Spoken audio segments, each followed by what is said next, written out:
home is I grab a little bit of mineral oil, which is food safe. It's just an easy thing to do, and shine them up a little bit, makes them look pretty. Maybe tie some raffia around the stem, and they'll be beautiful through Thanksgiving. Oh my! And if you don't cut them, then they do last. If you don't carve them, they will last a long time. Yeah, they do. Probably beyond, Thanksgiving. You may actually be throwing them out, you know, and feeling guilty because they still look good.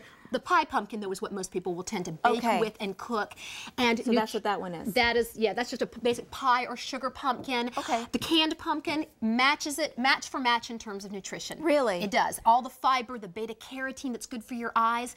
Pumpkins have been shown to reduce the risk of macular degeneration and cataracts. So it's you know, fall or no fall, it's good to have some pumpkin in your diet. I did not realize that. Yes. We're going to start out with some roasted pumpkin soup. So you're going to do it from scratch, of course. Well, yeah, of course. No, actually no. This is canned pumpkin. Well, right here. But that isn't. Well, this is carrots, yellow bell peppers, and onions. Okay. Which I have sauteed in a Dutch oven with a little bit of olive oil, till they're nice and soft. That's we're going to start out with that. So it's not just all pumpkin. We're going to add. Doesn't that smell good? Oh, that smells good. See, when you cook them down like that, they get that nice, rich sort of. Isn't that fabulous? Now, what's so spicy in there? There's a little bit of, the key ingredient, I think, in this dish is the smoked paprika. Okay. Smoked paprika and a little bit of garlic in there. The recipe for this and everything we make today is on my website and on your website. Yes. And then we're just going to let it go. Okay? Now, since I cooked the bell peppers and the onions down, they're gonna just puree it beautifully. Okay? And so basically, that's really the most difficult part, is just sitting there kind of, you know, sauteing the vegetables. Once it's completely pureed, we're just going to transfer it right into a regular pot and add a couple of things. We'll give it just a second here. And when this is cooking, the house is going to smell so good. It's just going to smell fabulous. That smells incredible. Oh my goodness. Because you know, I could just eat it like this. A little bit of spicy, and then the sweetness of the pumpkin. The sweetness of the pumpkin just comes right out.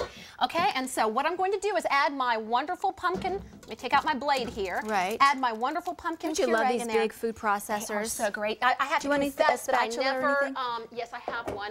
Let's see here. I have my little whisk here. Okay. I didn't have a food processor till about a year ago. You're kidding. No. You, of all people? I'm like, what do I need a food processor? I can chop my own vegetables. What do I need a food processor for? Well, it saves so much time, though. It does, and now I can't live without it. Now, this is just some regular chicken broth? 3 cups of chicken broth. Okay.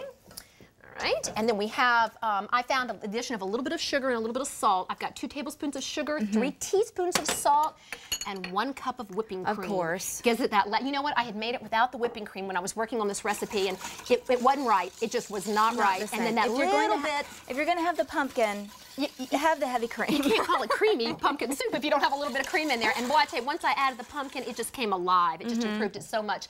You're going to bring that up to a boil, a simmer, okay? And let it just kind of cook and let the flavors meld. So you're really just heating that up and letting those flavors mix together? You know, people think homemade soup is so difficult, and it's just man, not. that smells so good. I know.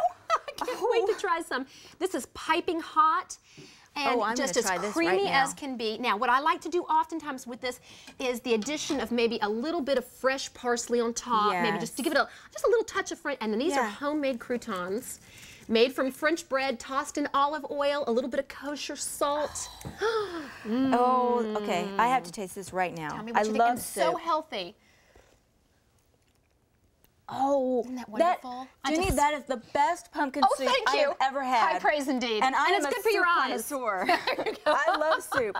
That is the best pumpkin. Isn't that delicious? And I have to tell you, that's just the easiest thing. And my children will eat that. It's mild. It's not, you know. And the smoked paprika just gives that little hint. I'm going to keep eating.